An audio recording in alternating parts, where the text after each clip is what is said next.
Everyone. ఇవాళ మనతో పాటు ఉన్నారు సీనియర్ జర్నలిస్ట్ భరద్వాజ్ గారు. వారితో మాట్లాడదాం. సార్ నమస్తే సార్.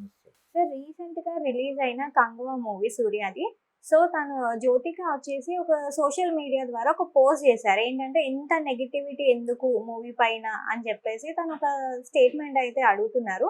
సో దీనికి ఎట్లా రియాక్ట్ అవుతారు సార్? నెగిటివిటీ అంటే మీడియా మీద ఆవిడ కొంచెం ఆగ్రహం వ్యక్తం చేశారు. ఆగ్రహం అంటే ఇది చాలామంది మాట్లాడుతున్నది. ఈ జ్యోతిక కొత్తగా మాట్లాడుతున్న విషయం కాదు ఇది. జ్యోతిక మొదటి పర్సన్ కూడా కాదు. దాదాపు నాగవంశీ అనేటువంటి సితారా ఎంటర్టైన్మెంట్స్ ప్రొడ్యూసర్ వారు కూడా గతంలో ఇదే మాట్లాడారు. అంటే రివ్యూల ద్వారా సినిమాని చంపేస్తున్నారు మీడియా. ఆ రోజే రివ్యూ అంటే సినిమా అయిపోయిన మరుక్షణం రివ్యూ ఇవ్వాల్సిన అవసరం ఏమిటి మీకు? బ్రీతింగ్ స్పేస్ ఇవ్వచ్చు కదా.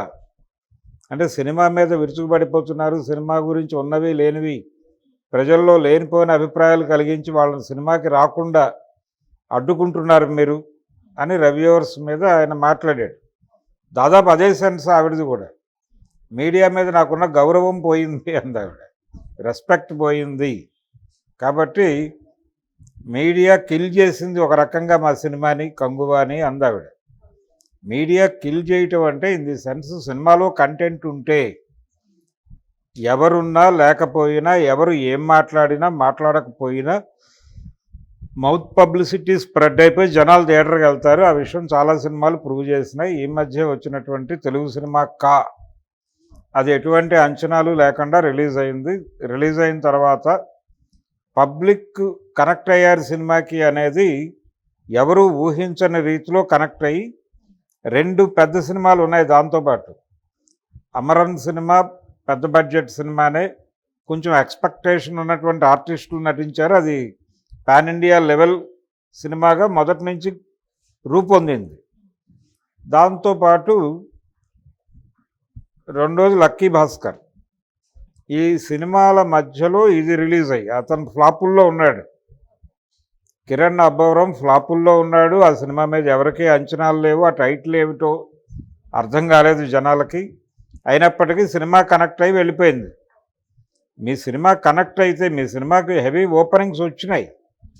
హెవీ ఓపెనింగ్స్ వచ్చి అవి నిలబడలేదు. నిలబడకపోవడానికి కారణం ఏమిటి? ఎక్కడ మనం సినిమాని జనాలకి కనెక్ట్ చేయలేకపోయాం అనేది ఆత్మవిమర్శ చేసుకోవాల్సిన సందర్భం. ఆత్మవిమర్శ చేసుకోవాల్సిన సందర్భము అంటే ఆ సినిమాలో ఒకటి కంగువ అనే టైటిల్ అన్ని చోట్ల పెట్టారు, బాగానే ఉంది. అసలు ఈ కంగువ అంటే ఏమిటి అంటే అగ్నివీరుడు అని ఒక నిఘంటు అర్థం ఉందని చెప్తున్నారు. పోనీ అదే టైటిల్ పెట్టచ్చు, అగ్నివీరుడు అని పెట్టచ్చు. గతంలో పెట్టేవాళ్ళు అలాగే. ఇప్పుడు కమల్ హాసన్, రజనీకాంత్లు నటించినటువంటి సినిమాలకు తెలుగు టైటిల్స్ పెట్టేవాళ్ళు. నాయకన్ అనే సినిమాకి ఇక్కడ నాయకుడు అని టైటిల్ పెట్టారు. అలాగే మణిరత్నం గారి సినిమాకి పల్లవి, అనుపల్లవి అని పెట్టారు, మౌనగీతం అని పెట్టారు. అలా అనేకం, దళపతి అని పెట్టారు.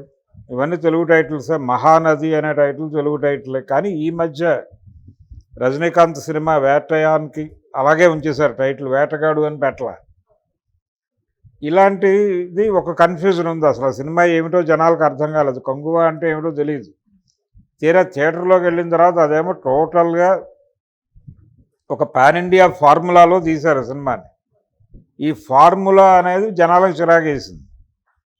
ఈ ఫార్ములా కోసం మేము ఇలాంటి సినిమాలే చూస్తాము అని మీరు అనుకున్నారు. మాకు రొటీన్ సినిమా చూపించి మీరు ఎందుకు చూడలేదని మా మీద కోప్పడితే ఎలా అంటున్నారు ఇప్పుడు జనాలు. అందుకని జ్యోతిక గారు విమర్శించే ముందు, ఇప్పుడు ఆవిడ ఎలాగైతే విమర్శకుల మీద దాడి చేశారో, ఆవిడే కాదు, రివ్యూస్ వలన సినిమాలు చనిపోతున్నాయని మాట్లాడే వాళ్ళందరూ కూడా తమ కంటెంట్లో ఉన్నటువంటి జెన్యూనిటీ ఏమిటి, జనాలు నిరాదరించడానికి అవకాశం ఉన్న సినిమా తీసామా లేకపోతే కావాలని కిల్ అయిపోయిందా సినిమా అనేది చెక్ చేసుకోవాలి. కొన్ని సందర్భాల్లో రివ్యూలు ప్రభావం లేకపోయినా కానీ మంచి సినిమాకి కూడా రివ్యూలు అద్భుతంగా ఉంది సినిమా అని రాసిన జనం వెళ్ళని సినిమాలు కూడా అనేక ఉన్నాయి. ఉదాహరణకి కె విశ్వనాథ్ గారు డైరెక్ట్ చేసినటువంటి సప్తపది సినిమాకి చాలా పాజిటివ్ రివ్యూస్ వచ్చినాయి. కానీ ఆయనే డైరెక్ట్ చేసినటువంటి శంకరాభరణం సినిమాతో పోలిస్తే ఆ రేంజ్ వసూళ్లు రాలేదు ఆ సినిమాకి. చాలా సినిమాలు శుభోదయం ఇవన్నీ అలాగే కనిపిస్తాయి. కాబట్టి రివ్యూస్ బాగుంటే కలెక్షన్స్ బాగున్నాయి అనుకోవడానికి లేదు. రివ్యూస్ బాగుండి ఫ్లాప్ అయిన సినిమాలు ఉన్నాయి, రివ్యూస్ బాలేదు అని రాసిన హిట్ అయిన సినిమాలు కూడా ఉన్నాయి. ఎన్టీ రామారావు గారు చివరి రోజుల్లో నటించిన, అంటే పర్టికులర్గా 75 నుంచి ఆయన నటించిన అనేక సినిమాలు దేనికి కూడా పాజిటివ్ రివ్యూస్ రాల. కానీ థియేటర్ల దగ్గర విపరీతమైన వసూళ్ళు వచ్చేవి. ఆయన సూపర్ హిట్లు అయినటువంటి డ్రైవర్ రాముడికి కానీ, వేటగాడికి కానీ, ఈవెన్ అడవి రాముడికి కానీ పాజిటివ్ రివ్యూస్ ఏం లేవు. ఎదురులేని మనిషికి వేటికి పాజిటివ్ రివ్యూస్ ఏం లేవు. పైగా ఆయన ఆ ఏజ్లో ఆ డ్యాన్సులు ఏమిటి, ఆ గోల ఏమిటి అనే పద్ధతిలోనే రాసేవాళ్ళు. పైగా ఆయన అద్భుతమైన క్యారెక్టర్లు చేసిన నటుడు ఇలాంటి సినిమాలు చేస్తున్నాడు ఏమిటి అనే చిరాకు కూడా ప్రదర్శించినప్పటికీ జనాలు వెళ్ళేవాళ్ళు. జనాలకి కనెక్ట్ అయ్యే అంశం ఏదో ఉంది, దానిలో ఉంది కాబట్టి ఇవేవి పట్టించుకునేవాళ్ళు కాదు. ఆయన 60 సంవత్సరాల వయసులో 16 ఏళ్ళ అమ్మాయి పక్కన డ్యాన్స్ చేయటం ఏమిటి అని చెప్పినా రాసినా జనం వెళ్ళి చూశారు, డబ్బులేసి వచ్చారు ఆ పాటలకి. కాబట్టి రివ్యూలు సినిమాలను చంపేస్తాయి అనేది ఒక భ్రమ. కంటెంట్ నిజాయితీగా ఉందా, కంటెంట్ నిజంగానే జనాలకి కనెక్ట్ అయ్యేదిగా ఉందా లేదా అన్నది ఒక్కటే పాయింట్. కనెక్ట్ అయ్యే సబ్జెక్టుని ఎవరూ ఆపలేరు. ఆ మధ్య దిల్ రాజు గారు ఒక సినిమా రిలీజ్ చేశారు. ఆ సినిమా అది పెద్ద హిట్ అవుతుందని ఆయన, అది జనాలకు కనెక్ట్ అవుతుందని ఆయనే అనుకోలేదు. ఆయన 2 వారాలకి ఓటీటీకి అగ్రిమెంట్ చేసుకున్నారు. విచిత్రంగా ఆ సినిమా సక్సెస్ అయిపోయి థియేటర్లో ఓటీటీలోకి వెళ్ళాక కూడా థియేటర్లో స్ట్రాంగ్గా నిలబడింది. ఏం చేయాలో అర్థం కాని పరిస్థితి ఏర్పడింది ఆయన. మరి దానికి ఏ మీడియా ఏం చేసింది? సినిమా బాగుంటే మీడియా కూడా భుజం కాస్తుంది, అది వేరే గొడవ. కానీ మీడియా బాగుంది అన్న సినిమాలు విపరీతంగా ఆడిన సందర్భం లేదు, ఫ్లాప్ అయిన సందర్భాలు అనేకం ఉన్నాయి. అంటే దాసరి గారు చేసినటువంటి నీడ అనే సినిమా అద్భుతమైన రివ్యూస్ వచ్చినాయి. దానికి ఏమి ఆయన బొబ్బిలి పులి సినిమాకి నెగిటివ్ రివ్యూస్ వచ్చినాయి, కటకటాల రుద్రయ్యకి నెగిటివ్ రివ్యూస్ వచ్చినాయి, కానీ ఆ సినిమాలు కూడా ఆడేసినాయి. అలాగని ఆయన నీడ సినిమాకి విపరీతమైన పాజిటివ్ రివ్యూలు వచ్చినాయి, కానీ దీని కలెక్షన్స్ ఆ రేంజ్లో రాలేదు. అందుకని ఇవన్నీ గమనిస్తే మనకు రివ్యూస్ గురించి వీళ్ళు బాధపడటం ఏదో సామెత చెప్పినట్టు తయారైంది. అంటే వంకలైనమ్మ డొంక పట్టుకుని తిరిగినట్టుగా అని ఒక పాత సామెత ఉంది, అలా తయారైంది పరిస్థితి. అందుకని ఇవన్నీ ఏదో వంక కోసం చెప్తోంది ఆవిడ. మీడియా అనే వంకతో బాధపడుతున్నారు, మీడియా కిల్ చేసింది సినిమాని అంటున్నారు. కానీ నిజాయితీగా మీ సినిమాని మీరు పరిశీలించుకుని లోపం ఎక్కడ జరిగింది అనేది మీకు మీరు వీటన్నిటి నుంచి రివ్యూస్ అన్నీ చదవండి, ముందు వినండి, విని వీటి దృక్పథంతో మీ సినిమాని మీరు ఒక్కసారి మళ్ళీ చూస్తే తప్పెక్కడ జరిగిందో అర్థమవుతుంది తేలిగ్గానే. ప్రధానమైన విమర్శ ఏమిటి? ఆ సినిమా చాలా లౌడ్గా ఉందని, దాన్ని పరిహరించుకొని ఉండొచ్చు.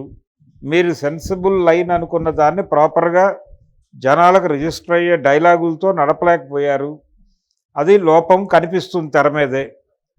సో మీరు ఒక్కసారి మొత్తం గోత్రు అయ్యి ఆ తర్వాత ఆ సినిమాని చూసి ఈ కోణంలో చూసి బాగుంది అని మీరు చెప్తే, మీరు రివ్యూ ఇచ్చినా ఇలాగే ఉంటుంది. జ్యోతిక గారు రివ్యూ ఇచ్చినా ఇలాగే ఉంటుంది తప్ప భిన్నంగా ఉండదు. అందుకని రివ్యూవర్స్ మీదో మీడియా మీదో పడి గగ్గోలు పెట్టడం చాలా తప్పు. బాగున్న సినిమాని మోసేది మీడియానే, బాలేని సినిమాని బాలేదు అని చెప్పగలుగుతుంది అంతే తప్ప వెళ్ళొద్దు అని చెప్పరు. ఈ సినిమా ఇలా ఉంది అని చెప్తారు అంతే, వెళ్ళొద్దు అని ఎవరూ చెప్పరు. కానీ జనం నిర్ణయించుకుంటారు, జనం దీన్ని మాత్రమే నమ్మరు, మౌత్ పబ్లిసిటీని నమ్ముతారు. ఇది చదివిన వాడు ఇంకో ఫ్రెండ్తో డిస్కస్ చేస్తాడు, సినిమా బాలేదని రివ్యూ వచ్చింది అంటే బాగుందిరా వాళ్ళు ఏదో అలా రాస్తారు, పట్టించుకోక్కర్లేదు అని చూసిన ఫ్రెండ్ అంటే వెళ్ళిపోతాడు వాడు. రివ్యూ బ్యాడ్గా ఉంది కాబట్టి ఆగడు. దీన్ని గమనించాలి. దీన్ని గమనిస్తే వాళ్ళకి స్పష్టంగా విషయం అర్థమవుతుంది.